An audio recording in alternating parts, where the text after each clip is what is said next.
This video is brought to you by patreon.com/worsttake. Get access to exclusive live streams and Discord servers, on-screen shoutouts, and early access to some videos when you join now. Help make sure that we can continue to make content like this by supporting the Patreon. Links are in the description down below.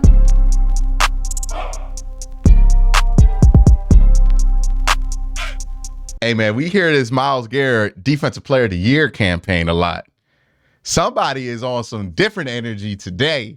Let's hear what my man is saying about Myles Garrett being an MVP candidate. Myles Garrett. Now, to be clear, in a game that featured 77 total points and 8 lead changes, it would be wrong to say that one defender, Myles Garrett, did it all by himself in the Browns' 39-38 win against the Indianapolis Colts. We've got to credit big plays from the likes of running backs Jerome Ford and Kareem Hunt, the rest of the Browns defense. And yeah, as Colts fans would probably like me to point out, there's a couple officiating decisions in there that helped us get here. Forget all of that. It's not often you're ever going to see a single defender do so much. And it's why I'm thinking about Myles Garrett as an NFL Defensive Player of the Year frontrunner. And right now, at least somebody hovering on the fringe of the MVP conversation. If you didn't see it, what I'm calling the single most impressive game by a defender this season. MVP.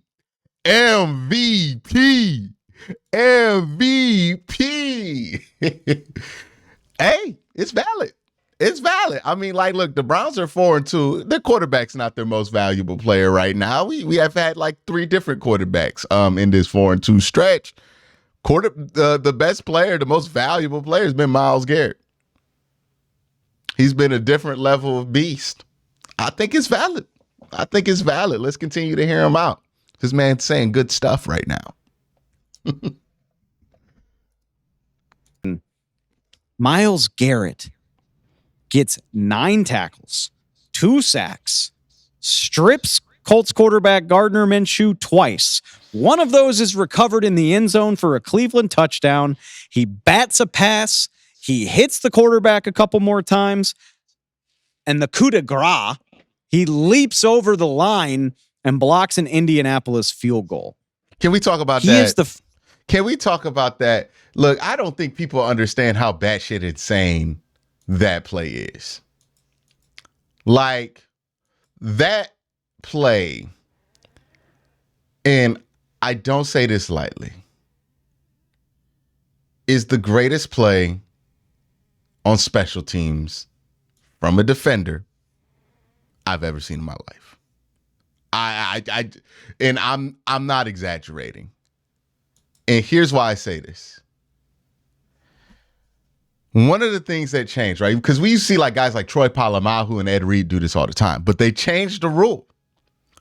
They changed the rule that you can't have a bunch of guys over the center and that you can't jump. You can't use like your player's back to jump over the line, and you also can't get a running start anymore to jump over the line. Now, whenever we saw Troy Polamalu do this and it would blow our mind, and Ed Reed do this, you know, they're safeties, relatively regular-sized people who are getting a running start and jumping over the offensive line. Very impressive. Because the ability to run, jump, with ability to jump, land, and then jump again after jumping over 2 humans, impressive. But you were able to use your guys' backs at times. You were able to, like, there was more stuff that you could do to make that happen back in the day. Myles Garrett leaped over the offensive line from a standing box jump. He just did a box jump. And what's even more impressive from anybody who's done any significant box jump, the one jump to clear it, that's impressive. The second jump to get up and block that ball was even more impressive because you just jumped and you fired off again. That's crazy. That is crazy. And it's not like he barely got there, y'all. He was waiting. He jumped over the offensive line and was waiting for the ball to get kicked. I ain't never seen, like, even when Troy did it, it didn't look like, I ain't never seen no shit like that. I would love to hear what Matt Gay was saying about that. Like, I would love to, like, somebody's got to interview Matt Gay about that, because that's some of the most, like, how do you imagine going back to kick? You're lining up like every other kick you've done in your life. You're setting up, you're looking at the upright, you're splitting it, you're getting your hips right, you're doing your little shoulder shimmy before you kick the ball. You say hike, you look down, you step, you get your plant foot down, you swing into that kick, and then you look up and you're like, that's Myles Garrett. Hold on. Like, imagine his shock when he saw Myles Garrett waiting for him to kick this football. That's insane, man. That's one of the most insane plays from one of the most insane games. I mean, the stat line that they're showing here doesn't even do it. He had 2 sacks, 2 forced fumbles in those sacks, a PBU, 6 run stops, 2 tackles for loss. So 2 tackles, not even sacks, just 2 regular TFLs from runs. Incredible game. Incredible. Like, in all phases, special teams, passing, running, he was dominant. They could do nothing about him. It was an incredible game from Myles Garrett. I mean, I can't say enough. First player since 2000, which is when they started keeping track of this stuff. Might have even be further than that. First player to record multiple sacks, multiple strips, and a blocked field goal in the same game. It's the biggest holy game we've seen from an NFL defender this year. I can hear you, Steeler fans. I'm sure you're angry. Yes, TJ Watt has 8 sacks this season. TJ Watt intercepted Matthew Stafford in the third quarter of the Steelers' win against the Rams. It set the stage for that win, not awarding Myles Garrett anything in October. But when the time comes, this is the type of performance that's going to weigh heavily on your resume. To exert that much of an influence on a game. This is what I was talking about when I was talking about Baltimore earlier. Baltimore, amazing defense. Very few defenses have a guy that can do something like this. TJ Watt on that short list. Micah Parsons, perhaps. Nah, TJ ain't doing this, man. We just said we can't give TJ hypothetical credit or Micah Parsons hypothetical credit. You just said no player since they've tracked this from 2000 has had a game like that. You cannot then turn around and tell me, well, TJ Watt's on the short list of guys who could hypothetically do it. Sure, I guess. Like, anybody's on the list of guys who could hypothetically do it. Who's done it? It's only Myles. There's no Micah. There's no TJ. It's not any disrespect to those players. Micah is a really good football player. I wonder what he's going to come into. Like, is he going to be a Hall of Famer? If he keeps up this pace, he will be. TJ Watt, Myles Garrett, they're both Hall of Famers. Hell, they're both first ballot Hall of Famers. But Myles is better. Because this is ultimately the stuff that Myles is capable of that nobody else in the universe is. What he was able to do to Trent Williams. Myles is the only person in the NFL capable of throwing around Trent Williams. TJ's not doing that. TJ ain't throw around Trent Williams. TJ threw around whoever that right tackle was for the 49ers. He didn't throw around Trent. He didn't even try Trent for a reason. He not Myles. It's okay. He's a Hall of Fame player. He's one hell of a player, TJ Watt. I respect him. But Myles is better. There's not a defensive coordinator. There's not a general manager. There's not a head coach in their right mind that if they had the opportunity to get Myles Garrett or TJ Watt, that they're not taking Myles Garrett. I'm telling you this now. Mike Tomlin taking Myles Garrett, Steelers fans. Y'all can be mad at me for that all you want, but that's the truth. You can talk about whether TJ is capable of this. Myles Garrett, the only player since 2000 has done it. He's the only one that can. He's Myles Garrett. He's unstoppable. He's different. It is what it is. On that short list, although we've never seen him do quite this much to swing a game in his team's favor. When you think about blocking a field goal and directly scoring a touchdown in the end zone, I mean, that's a 10-point swing all on your own. And remember, Myles Garrett's other strip of Gardner Minshew resulted in a Cleveland touchdown drive. That is an enormous impact. It's the type of 20 thing points that you just don't see that often from one defensive player. It reminds me of 2014. J.J. Watt finished second in the MVP voting behind Aaron Rodgers off the strength of performances like this. Not saying that Myles Garrett can keep it up, but if he could turn in a couple more performances like this and continue to just play. And here's the thing, man. That Tennessee game, people forget Myles was doing this kind of stuff too in Tennessee. Just domination, pure domination. And that's what I think makes this Browns defense special. And I talked about this on Q and Kobe. I talked about this on this channel. I talked about this on AFC North Talk. The Browns defense is like a really good basketball team. Some days you're going to get a lot from your role players, right? Let's use, because we're in Cleveland, we'll use the 2016 Cavs as an example, right? Because we're all familiar with that team. Some days you're going to get 20 points from J.R. Smith, and you're going to get 20 from Matt Dellavedova off the bench, and then Kevin's going to hit threes, and Kyrie going to be balling. All LeBron got to do is get his little 25 and 15. Right? That's the Browns defense most of the times. It's like, okay, guys are balling, making shots. That's the Browns defense versus San Francisco. Myles didn't have to do too much. Everybody else was balling. All he had to do was facilitate, use his gravity to get guys open, and then boom.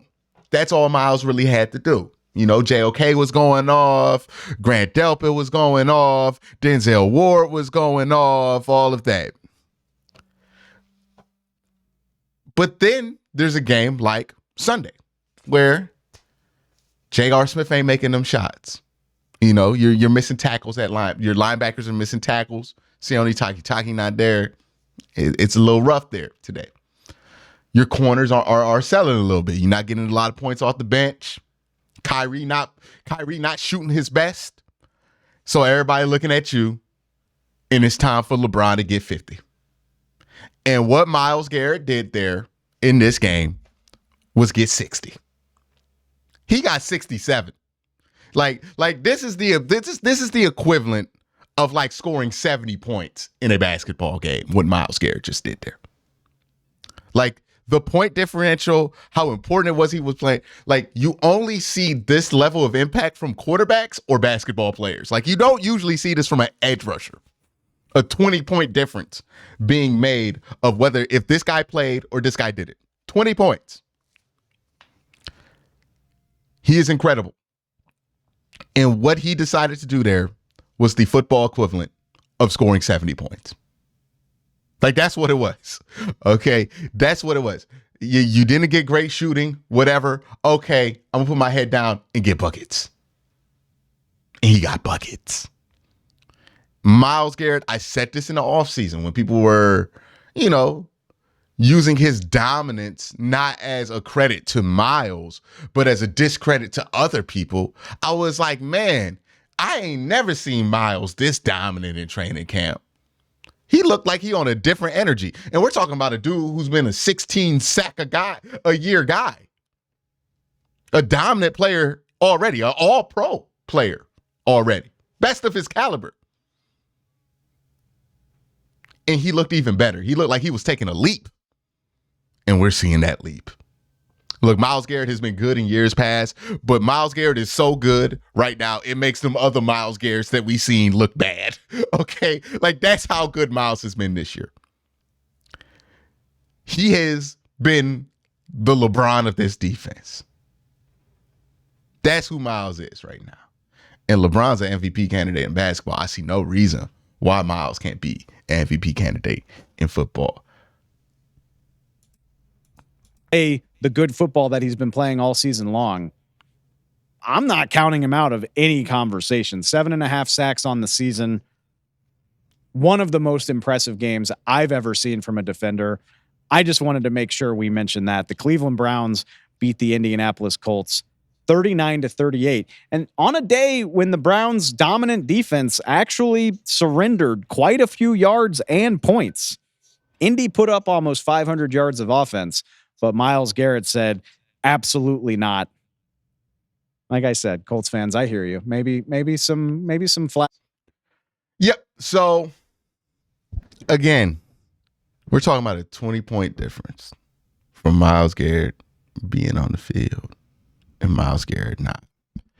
If you ever wondered why teams will send 2 tight ends and Myles Garrett to mirror him, why teams will triple Myles Garrett when they don't triple TJ Watt, when they don't mirror TJ Watt.